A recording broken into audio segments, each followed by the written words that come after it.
అందరికీ హాయ్ అండి. ఇప్పుడు కొత్త రకం ఫ్రాడ్ అయితే స్టార్ట్ అయిందనమాట. నా ఫోన్లో తిప్పి తిప్పి కొడితే ఒక 30 నెంబర్లు ఉండే, ఆ 30 నెంబర్లో 10 మంది మాత్రం కంటిన్యూగా ఈ విషయం గురించి ఫోన్ చేస్తూనే ఉన్నారు. అంటే ఎంతమంది మోసపోతున్నారు, ఎంతమంది మోసపోయేలాగా చేస్తున్నారు అన్నది మీరు ఆలోచించాలి. ఒక్క విషయాన్ని నేను చెప్పే పాయింట్ని ఒక్కదాన్ని గుర్తుపెట్టుకోండి. ఎప్పుడు ఎక్కడ ఎవరు కూడా మిమ్మల్ని మోసం చేయడానికి వీలే కాదు. ఒక్క విషయాన్ని గుర్తుపెట్టుకుంటే మనం ఎప్పటికీ మోసపోం. అది ఏంటి అంటే, ఎవరైనా మీకు ఉత్తినే డబ్బులు ఇస్తారా? ఇవ్వాల్సిన అవసరం ఏంటి చెప్పండి?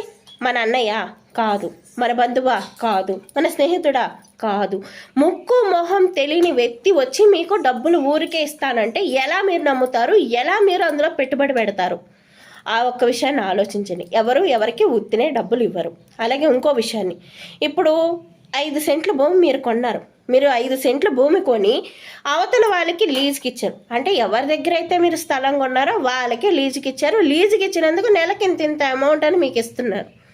ఒక్క విషయాన్ని అక్కడ గుర్తుపెట్టుకొని, ఇప్పుడు 10 ఎకరాల భూమి వాడుకున్నప్పుడు ఆ 10 ఎకరాల భూమిలో వాడే మొక్కలు పెంచుకుని ఆ డబ్బులు ఏదో వాడే తీసుకుంటాడా? లేదంటే మీకమ్మి మీకు డబ్బులు ఇచ్చి మీ స్థలాన్ని వాడు జాగ్రత్తగా చూసుకుని మళ్ళీ తర్వాత కొంత అమౌంట్ మీకు ఎందుకు ఇస్తాడు చెప్పండి? ఎవరికైనా డబ్బులు వస్తున్నాయంటే ఆ పని వాళ్ళే చేసుకుంటారు కదా, మీకు ఎందుకు ఇస్తారు చెప్పండి? ఒక విషయాన్ని మీరు ఆలోచిస్తే మీకు చాలా క్లారిటీగా అర్థమవుతుంది. ఎందుకు నేను ఇంత గట్టిగా ఈ వీడియో చేసి చెప్తున్నాను కదా, నా దగ్గర ఉన్నదే 30 నెంబర్లో 10 మంది నాకు ఫోన్ చేసి చెప్తున్నారంటే ఈ లెక్కన ఎంతమంది ఈ స్కామ్లో ఇన్వాల్వ్ అయి ఉన్నారు, ఎంతమంది మోసపోతున్నారు, ఇంకెంతమంది మోసపోయే వాళ్ళు ఉన్నారు చెప్పండి?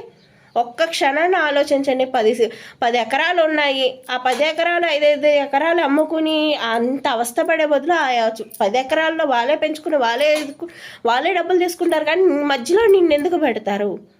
ఇక్కడ నువ్వు ఒక్క పాయింట్ని ఆలోచిస్తే మీకు అర్థమైపోతుంది అనమాట. ఎవరు ఇలాంటి పిచ్చి పిచ్చి నమ్మకండి, డబ్బులు పెట్టకండి, ఇంట్లో వాళ్ళని తినేయకండి, మీరు కూడా అవస్థలు పడకండి.